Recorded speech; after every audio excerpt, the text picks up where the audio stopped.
supply of signal flares exhausted, the party aboard the Polana can only wait and hope that daylight will bring a ship to their rescue. In her cabin, Nadji appeals to Andra to help her avert the disaster she believes is threatening her. He thinks she is too much concerned about the menace and urges her to let him call Chandu. In despair, Nadji says she must resign herself to her destiny. A moment later, she cries out in utter terror. Chandler and Dorothy rush into the cabin, and Dorothy draws back in horror as she recognizes the scene she saw in the crystal. The present act opens in Chandler's cabin a few hours later. Chandu, the magician. Drink some coffee, Nadji, please. Yes, Nadji. It will do you good. Oh, I cannot, Chandu. Try, Nadji. No, Dorothy. I cannot. I can only see Andra's face as he sat in my cabin talking to me 1 moment before. Oh, don't, Nadji. The doctor says he'd probably had a weak heart for years, but no one suspected it. Yes, sir, that's what he said, Nadji. And he asked Uncle Frank if Andra had any kind of a shock. Didn't he, Uncle Frank? Yes. I told him he couldn't question you tonight, Nadji. I do not mind answering his question, Chandu. But there was nothing. We were talking quite calmly, and suddenly, without a word, he fell from his chair and did not speak again. And then you were in the doorway, Chandu, with Dorothy. Yes. You were gone so long, we wondered if anything had happened. Dorothy and I came down to your cabin to see if you were all right. Just as we reached the door, we heard you scream.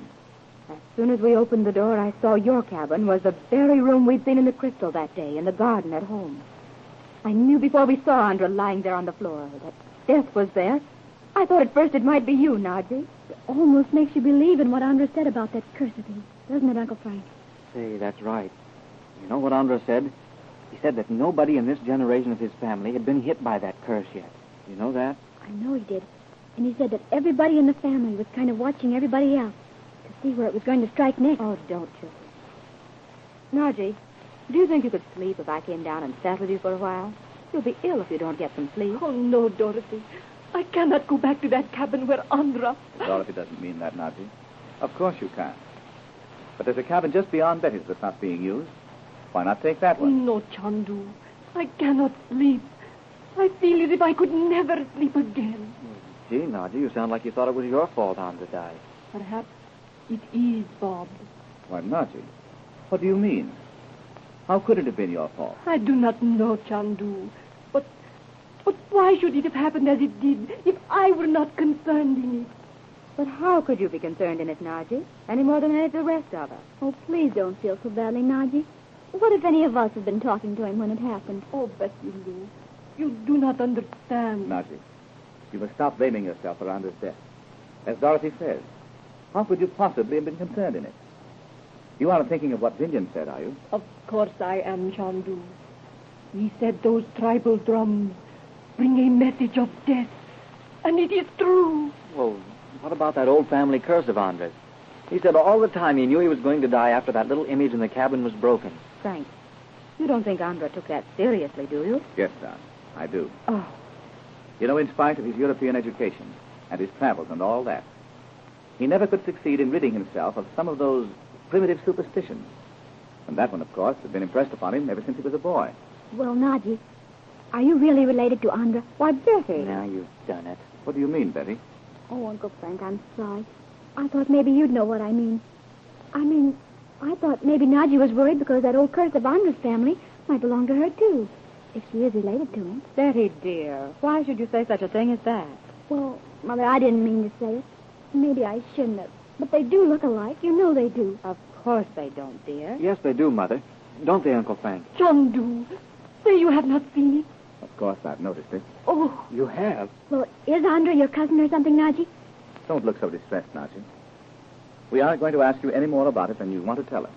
Of course not. I'm sorry I said a word about it. I'm sorry I even noticed it, Nadji, if it hurt your feelings. do not be concerned for me, Betty Lou. Nadji, you must listen to me.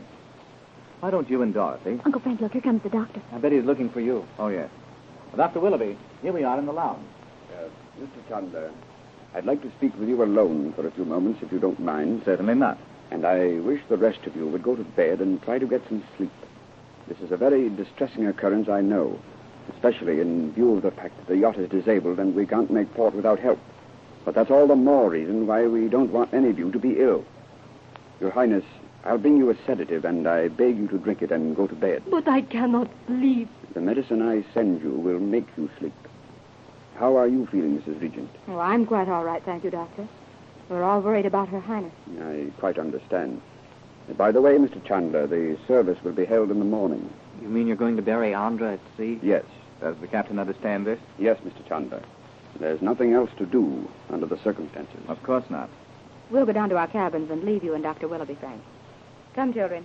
You go with Nadji and see that she takes the medicine the doctor sends her. Of course, Frank.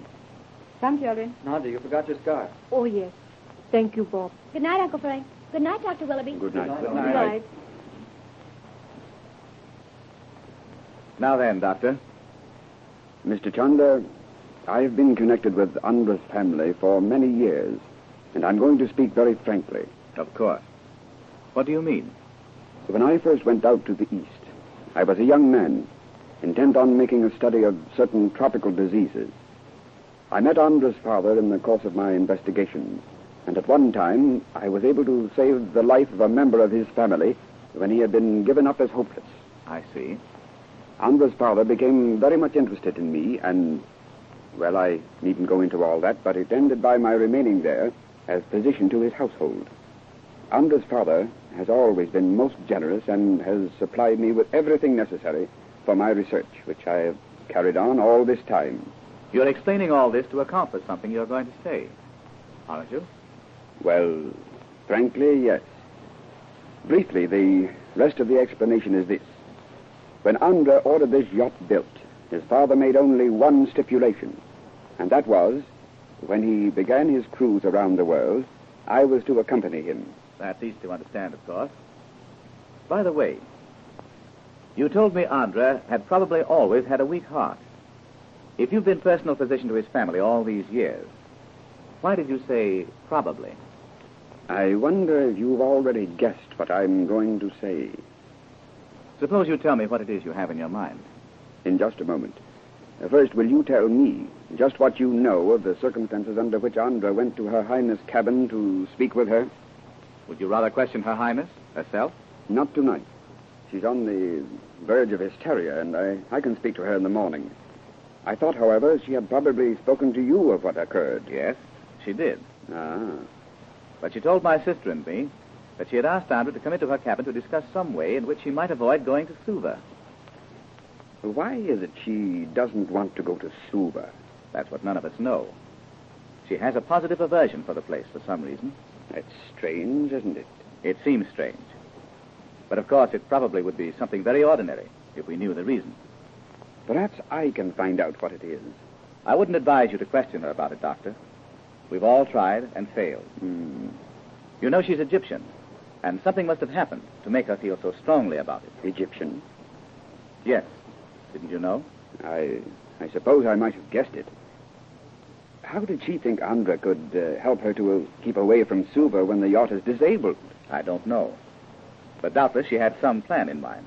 Was that all they talked of, this plan of hers? There was never any secret about that. In fact, he told my niece and nephew about it himself only the other day. Mr. Chandler, you will forgive my insistence on knowing the whole truth about this matter. You must understand that Andra was almost like a son to me. I've known him since he was little more than a baby. I quite understand, of course. But why not be perfectly frank, as you said you would when you sat down? If I can answer any questions for you, I'll be glad to, you know. Although we've only known Andra for a few weeks. He was introduced to my sister and the children by a mutual friend in Beverly Hills. Yes, I understood that. Well, I'll tell you exactly what I think. I wonder if I've guessed it. Well? You've discovered Andra did not die of heart failure, as you at first said. Am I right? Yes, you are. In fact, you probably told me that about his having died of heart failure to prevent our learning what you suspected. Isn't that it? My word, Mr. Chandler. You're uncanny. Not at all. So, of course, there's only one more thing for you to tell me. And that's the manner in which you think he met his death. But I'm not prepared at the moment to be too positive as to the cause of his death.